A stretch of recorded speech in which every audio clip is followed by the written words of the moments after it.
¿Crees que conoces a tus vecinos? Es decir, ¿podrías distinguirlos si alguno fuera suplantado por un doppelganger? Esto es lo que se nos plantea en el juego de Ese no es mi vecino, o That's not my neighbor.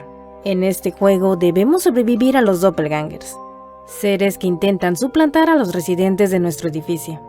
Para esto tomamos el papel de un nuevo portero encargado de detectar y detener a estas entidades antes de que puedan infiltrarse. Un solo error podría traer consecuencias graves, por lo que de nosotros depende no solo nuestra supervivencia, sino también la de todos los habitantes del edificio. Hoy les hablaré de la historia detrás de todo esto. ¿Por qué existen los doppelgangers? ¿Por qué es que acechan nuestro edificio? ¿Qué es el DDD? ¿Y cómo podría todo conectarse con la Fundación SCP? Así que, bienvenidos al canal de Brillo G. Todo comienza el 10 de febrero del año 1955, en un mundo donde los doppelgangers han comenzado a aparecer. Estas entidades tienen la capacidad de imitar la apariencia de personas reales, todo con la intención de reemplazarlas por completo. Para lograrlo, no solo terminan con la existencia de las personas que suplantan, sino que también buscan integrarse en la sociedad como si se tratase de humanos auténticos. Lo que los hace realmente peligrosos es su habilidad para falsificar documentos e identidades, cosa que dificulta su detección, convirtiéndolos en un problema para la seguridad de la población. Es debido a ello que para hacerles frente, se creó una organización especializada conocida como el Departamento de Detección de Doppelgangers, o por sus siglas DDD. Esta institución no solo es la que nos ha contratado, sino también quienes se encargan de contener a estas criaturas. Para entender este universo, podemos dividir el juego en 4 aspectos muy importantes. El primero siendo la existencia y el origen de los doppelgangers, la historia del DDD, personajes clave o importantes, y nuestro trabajo como porteros. Y empezaré por explicar este último, nuestro papel como porteros en un mundo lleno de monstruos. Nuestro trabajo parece sencillo, pero es de extrema importancia, pues somos la primera y la última línea de defensa contra los doppelgangers. Si se nos llegase a pasar alguno, las consecuencias son mortales, pues los impostores no solo comienzan por eliminar a aquellos con quienes la víctima reemplazada vivía, sino que irán tras todos en el edificio, incluyendo a nosotros, el portero. Para cumplir nuestro trabajo contamos con algunas herramientas, siendo la principal las carpetas o folders, mismas que contienen toda la información esencial sobre los vecinos del edificio. Estas carpetas están etiquetadas según las 3 plantas del edificio y son nuestra principal referencia para verificar y confirmar las identidades. En ellas encontraremos números de identificación, ocupaciones, así como los rasgos esenciales de su apariencia. Otra herramienta muy importante es una lista pegada a la pared justo encima del botón de emergencia. Esta lista detalla a los vecinos que se espera que soliciten entrada durante el día, junto con el número de su apartamento y una fotografía para que podamos identificarlos. Se trata de una guía rápida y útil para saber a quiénes esperamos, pero esta información no es 100% infalible, pues a veces vecinos reales pueden solicitar entrada sin estar en esta lista. En esos casos debemos confirmar su identidad ocupando todas nuestras herramientas. Registro de entrada. El registro de entrada es una hoja donde el vecino explica la razón por la cual abandonó el edificio.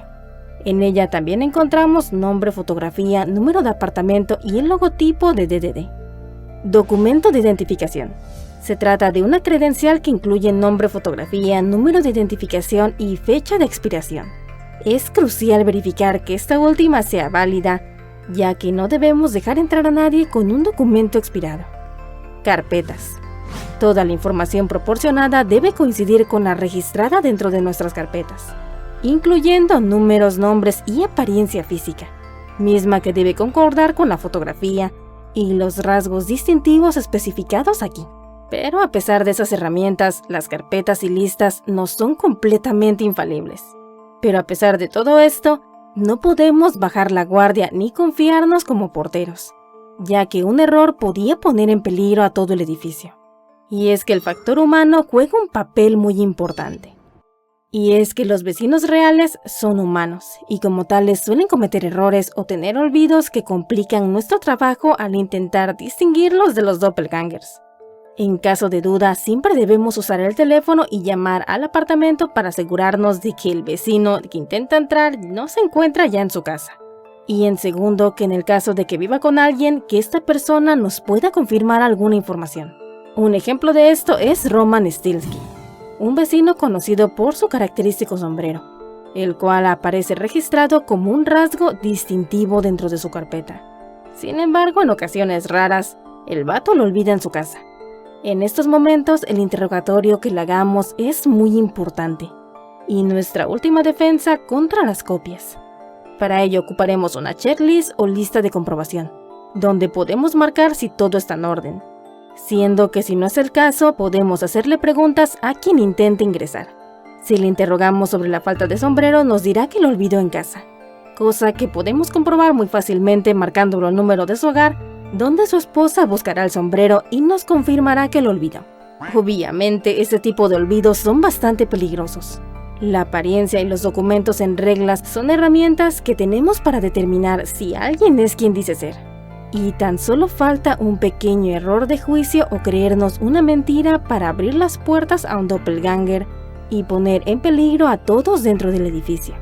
La única finalidad de nuestro trabajo es ser como Henry, pero mejor. Desde el inicio del juego se nos presenta a Henry, una figura casi legendaria en el mundo de los porteros, siendo él el único que ha logrado sobrevivir a los doppelgangers durante todo un mes.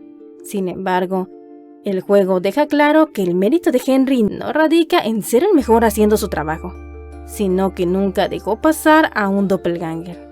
Este detalle se vuelve más interesante cuando en el modo pesadilla nos cuentan que Henry sufre de terribles pesadillas y alucinaciones, todo debido a la constante presión de identificar a los doppelgangers, cosa que parece haber distorsionado su percepción de la realidad, llevándolo incluso al borde de la paranoia. Y hay una muy buena explicación para esto, pues podemos cometer errores, y me refiero a errores con los vecinos reales, llegando a marcarlos por accidente como doppelgangers. Pero lo que nunca podemos permitirnos es dejar pasar a un impostor, ya que uno solo podría ser catastrófico, por lo que es posible que Henry, al cumplir su trabajo, prefiriese acabar con un vecino por una simple duda que poner en riesgo a todos dentro del edificio. Y es que ahora toca hablar de los doppelgangers. Aunque se desconoce la naturaleza exacta de los doppelgangers, el DDD los presenta como seres sigilosos y maliciosos que toman la apariencia de personas reales y tratan de infiltrarse en la humanidad. Su objetivo parece ser reemplazar por completo a las personas. Y aunque el juego no lo muestra como tal de manera explícita, hay indicios de que estos seres no solo eliminan a las personas que suplantan y a sus allegados, sino que incluso podrían llegar a comérselas. Algunos doppelgangers son mejor que otros a la hora de esconderse. Las inconsistencias de su apariencia pueden ir desde detalles más pequeños hasta cosas muy obvias como literalmente no tener rostro, siendo más común que un doppelganger cometa errores absurdos y trate de cubrirlos con excusas aún peores, como por ejemplo afirmar que se comieron sus documentos cuando se les confronta por qué no los traen, o alegar deformidades obvias con excusas bastante tontas, como haber hecho demasiado ejercicio o haber dormido mal cuando tienen la cabeza completamente deforme. Los doppelgangers pueden presentar características físicas inusuales o grotescas que los delatan. Incluso en el juego hay un modo de tripanofobia para las personas que no quieran ver hoyos en los rostros de los bichos. Entre algunos rasgos, además de estos, también se incluyen deformidades faciales, manchas de sangre o comportamientos extraños. Pero así como existen quienes ni siquiera saben cómo luce un chingado humano, existen otros cuyas diferencias son mínimas, en la forma del rostro o detalles mínimos, cuyas diferencias son mínimas, así como aquellos que son completamente indistinguibles, tanto en su apariencia como en sus documentos. Y es por eso que es tan importante el teléfono, para averiguar si la persona en verdad es quien dice ser. Pero estos no son los únicos detalles que debemos tener en cuenta, pues una vez que hayamos verificado todo, podemos abrir la puerta y ojo aquí que al menos yo creí que esta madre se cerraba automáticamente. y se me terminaron metiendo varios doppelgangers la primera vez que jugué. No sé si a alguien más le pasó igual, pero comenten cómo fue la primera vez que perdieron en el juego. Sería muy interesante leer sus comentarios, además de divertido. Y volviendo al juego, ahora toca hablar de los doppelgangers notables. Ya que aunque muchos son simples copias imperfectas, algunos destacan por sus características extrañas o únicas. Siento que existen al menos 3 doppelgangers notables o curiosos. Peach, también conocido como Peach, es uno de los doppelgangers más raros dentro del juego. Este asume la apariencia de Robertski Peachman, y al encontrarse con él por primera vez, el jugador recibe el logro titulado Peaches. Peach tiene un comportamiento peculiar. Si le haces preguntas, solo responde con variaciones de la palabra Peach. Además, todos sus documentos están únicamente con esta palabra. Parece que el vato se tomó muy en serio el apellido de Peachman. 42 es un doppelganger que imita a Roman Stilke, pero con una apariencia grotesca. Su rostro parece de rasgos y en su lugar tiene una piel arrugada con forma de espiral, muy similar a como se vería una huella digital. Al encontrarlo en el modo arcade, el jugador desbloquea el logro Mente Abierta. Este personaje comparte similitudes con Peach, pues todos sus documentos tienen el número 42 como única forma de información. Hunman es una copia de Francis Mouse, aunque su apariencia lo hace extremadamente turbio. Tiene ojos enormes y semicirculares con iris blancos y diminutas pupilas negras, además de una sonrisa aterradoramente vacía. XLR8 es un doppelganger que toma la apariencia del Dr. W. Afton. Aunque parece una copia casi perfecta, destaca por una gran cicatriz en su frente, como si hubiese sido sometido a una cirugía craneal. Lo curioso de este doppelganger es que sus documentos lo identifican únicamente como XLR8, cosa que también parece ser una referencia a Ben 10. Así como existen doppelgangers curiosos, también hay humanos que no son lo que aparentan. Dentro de los humanos destacados ya conocimos a Henry, el portero que sufrió las consecuencias de tener esta chamba y su constante presión por identificar a los doppelgangers.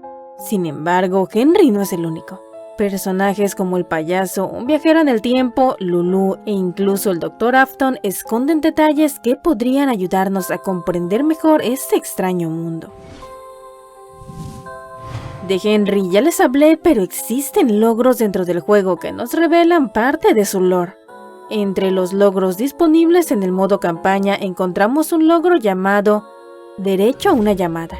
Este logro ofrece una perspectiva bastante turbia sobre las consecuencias de las decisiones que tomamos como porteros. Para obtenerlo, el jugador no debe dejar entrar a nadie, ni humanos ni doppelgangers. En lugar de permitir el acceso, se debe llamar al DDD cada vez que alguien se acerque a la ventana. Esto implica eliminar a todos sin excepción. Este logro es una imagen del mismo Henry, pero tras las rejas. Mismo final que compartimos al obtener dicho logro. Chester Titor es un personaje que puede aparecer al azar dentro del juego, pero no para pedir entrar al edificio. En su lugar se acerca a la ventana y hace una serie de preguntas al jugador. Si respondemos incorrectamente, Chester desaparece rápido, pero regresa en algún momento. Su historia es contada a través de artículos de periódico en el modo campaña, donde nos muestran a un granjero local que afirma haber tenido encuentros cercanos con seres extraterrestres. Según sus relatos, todo comenzó cuando vio un platillo volador rondando su tierra, seguido de sucesos cada vez más extraños, como lo son el secuestro de sus vacas, incluida su vaca favorita Lulu. Y me refiero a esta vaca. Chester aseguró haber disparado contra los alienígenas con su viejo tractor, todo en un intento de defender su propiedad. Unos días después, él fue reportado como desaparecido, lo que dejó a su familia preocupada y en búsqueda de respuestas. Sin embargo, reapareció repentinamente sano y salvo, aunque visiblemente alterado. Según su familia, Chester estaba desorientado y balbuceaba cosas incoherentes, lo que llevó a que médicos profesionales lo evaluaran para descartar posible daño cerebral. Más tarde, Chester afirmó haber sido secuestrado por los extraterrestres, quienes, según él, lo llevaron al futuro y le mostraron mucho sobre la sociedad del siglo XXI. Esto mientras que sus familiares atribuían estas historias al trauma de su desaparición. Sin embargo, Chester permaneció firme con esta historia. El payaso puede aparecer aleatoriamente a lo largo de una partida. Al aparecer te entregará un papel en el que te pregunta si has visto la foto de un payaso en tus sueños. En la parte inferior de la página hay un enlace que te llevará al enlace de descarga de otro juego creado por el desarrollador de este juego, Nacho Sama. La aparición del payaso también otorga al jugador el logro titulado con el nombre del mismo juego. Después el payaso se va y no vuelve a aparecer. Pero esto cambia en el modo pesadilla, donde acaba con un miembro del DDD. Y aquí toca hablar del modo pesadilla. Este es el segundo modo del juego. En este modo, tu oficina mantiene su funcionalidad básica, pero presenta un ambiente mucho más turbio.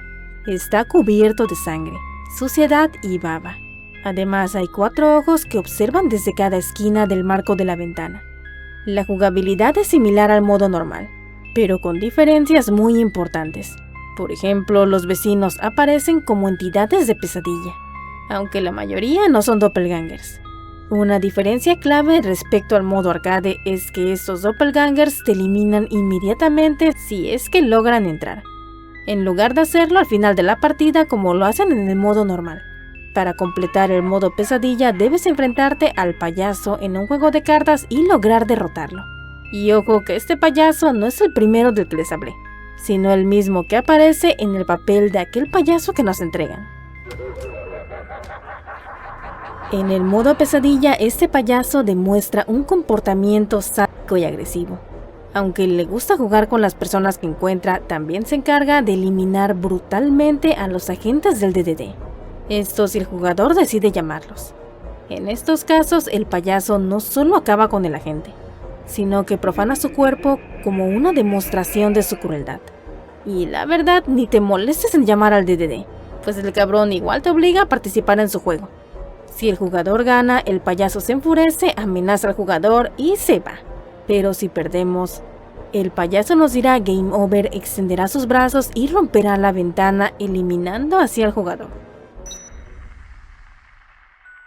Otro personaje notable en el modo pesadilla es la entidad, un ser que actúa como un recordatorio de las consecuencias de eliminar a vecinos humanos. Pues si el jugador elimina a un vecino, el rostro de la entidad aparecerá brevemente en el fondo como una advertencia. Si volvemos a eliminar a otro vecino, la entidad saldrá de la pared, romperá la ventana y eliminará al jugador. Así recibiremos el logro dolor de cabeza. Y por último tenemos al personaje más siniestro de todo el juego, mismo que es un humano, el Dr. W. Afton y el proyecto Caballo de Troya. El Dr. W. Afton vive en la primera habitación del tercer piso junto a su prometida Mia Stone. Pero Afton también fue el investigador principal del proyecto Caballo de Troya, una iniciativa secreta financiada por el Departamento Militar del Gobierno en el año 1945. Además, él parece estar al mando de la asociación DDD, pues en el modo campaña si enviamos al DDD cuando tenemos al verdadero W. Afton, este terminará por secuestrarnos al final del turno por saber la verdad sobre su participación con respecto a los doppelgangers.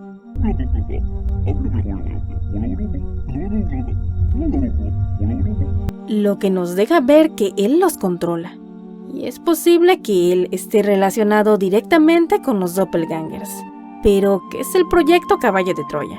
Este proyecto buscaba crear entidades capaces de replicar a los humanos, revelando así el posible origen de los doppelgangers. En el modo pesadilla, un encapuchado entrega al jugador una carta con la frase "No confíes en ellos" y un enlace a una página web secreta. Esta página revela información confidencial sobre el proyecto, desglosando sus avances y sus objetivos. Según los resultados iniciales, el proyecto Caballo de Troya logró avances significativos en la comunicación verbal, la falsificación y la capacidad de engañar, aunque la asimilación física seguía siendo imperfecta. Además, los modelos experimentales no podían actuar bajo órdenes, lo que limitaba su funcionalidad. Para mejorar los modelos, se propuso entrenar masivamente a esas entidades utilizando un algoritmo evolutivo. Esto indicaba que el proyecto no solo buscaba replicar a la humanidad, sino perfeccionar estas imitaciones. Pero ocurrió la fuga. En algún punto, el proyecto sufrió una fuga que puso en riesgo su seguridad. Como respuesta, se activó un protocolo de emergencia que llevó a la creación al Departamento de Detección de Doppelgangers, o DDD, diseñado para controlar y manejar esta amenaza. A pesar de los riesgos, el proyecto Caballo de Troya sigue activo, y sus resultados son descritos como prometedores. Esto sugiere que los doppelgangers que enfrentamos no son una anomalía, sino el producto deliberado de una investigación científica que se salió de control. Personalmente lo conecto con los SCP, específicamente con el SCP-038. Todo esto porque dentro de las preguntas que nos hace Chester en el modo pesadilla, la quinta pregunta acepta como respuesta SCP-038, lo que sugiere una conexión directa entre ambos mundos. Y aunque sí pudo haber sido simplemente un easter egg, el SCP-038, también conocido como el árbol de la clonación, fue encontrado en una granja en una época indeterminada. Y sí, una granja tal y como la que tiene el viajero del tiempo. Aunque inicialmente parecía un manzano común, investigaciones posteriores revelaron que este árbol tenía una capacidad muy curiosa. Podía clonar cualquier objeto que tocara su tronco. Lo más inquietante es que estas clonaciones no solo incluían frutas o objetos inanimados, sino también seres vivos como gatos, perros e incluso seres humanos. Los clones generados por SCP-038 eran casi idénticos al original, creciendo a su tamaño completo en cuestión de minutos. Sin embargo, se desconoce si estos clones retenían todas las características físicas y mentales del original o si solo presentaban anomalías. Esta capacidad de replicación podría explicar el origen de los doppelgangers en el juego, siendo entidades creadas a partir de una tecnología basada en el SCP-038, mismo que se salió de control. El proyecto Caballo de Troya mencionado anteriormente y su búsqueda por desarrollar modelos humanos replicables podría haber utilizado una versión adaptada en el SCP-038, lo que finalmente llevó a la creación de los doppelgangers que enfrentamos. Pero esto solamente es una teoría que conecta los universos de ambos juegos. Volviendo a los datos canon, ahora toca hablar del DDD. Como ya he mencionado, cada que nos encontremos con un doppelganger llamaremos al DDD. Esto como el número de teléfono que nos dieron y el teléfono mismo. Una vez que hayamos activado la alarma de un doppelganger, ellos llegarán y se encargarán del asunto. Pero, ¿qué es el DDD? Como ya expliqué, tiene su origen en el proyecto Caballo de Troya. Pero ante el público, es una entidad gubernamental creada para enfrentar el creciente problema de la actividad de los doppelgangers. Además, son nuestros jefes y quienes nos dieron chamba tanto a nosotros como a Henry. Los agentes del DDD son fácilmente reconocibles por sus trajes tipo Hazmat diseñados para manejar materiales peligrosos. Su atuendo incluye un filtro circular que distorsiona su voz y una visera que oculta sus ojos y rostro. El estatus moral de los DDD sigue sin estar del todo claro, aunque casi con total seguridad se da a entender que evitar a los doppelgangers es por el bien de la humanidad. Las publicaciones de Instagram sobre el desarrollo del juego parecen insinuar que son moralmente grises o que de plano podrían ser el enemigo. Y dentro del juego también tenemos detalles sobre esto, pues la pantalla de resultados final de cada turno revela un dato bastante turbio, y es que los vecinos falsamente señalados como doppelgangers son eliminados, mientras que los doppelgangers reales son simplemente capturados. Este contraste podría no significar nada o podría insinuar que el DDD tiene intereses que no son eliminar a los doppelgangers ni mantener la seguridad de la gente. El cifrado del modo pesadilla proporciona una posible explicación, que no debemos confiar en ellos. Además, existe un final que podría revelar datos sobre los doppelgangers, siendo un logro al final del modo campaña, el cual obtenemos si dejamos que todos los doppelgangers entren con excepción de los vecinos, es decir, eliminando a los vecinos. Al final de esto, un doppelganger nos felicitará diciendo que gracias a nuestro trabajo han logrado tomar el control del edificio y pronto será de la ciudad, del país, así hasta terminar con el mundo. Y esta es toda la historia de Ese no es mi vecino. Si te gustó este video, déjame tus comentarios qué opinas del lore. ¿Crees que hay algo más oculto en esta historia? Así que es posible que vuelva a abordar el tema en el canal. Además, dime si tienes algún juego que quieras que explique todo su lore. Pero sobre todo, quiero saber tu opinión de las teorías de este juego. Además, no olvides darle a like, suscribirse y activar la campanita para no perderte ningún nuevo contenido.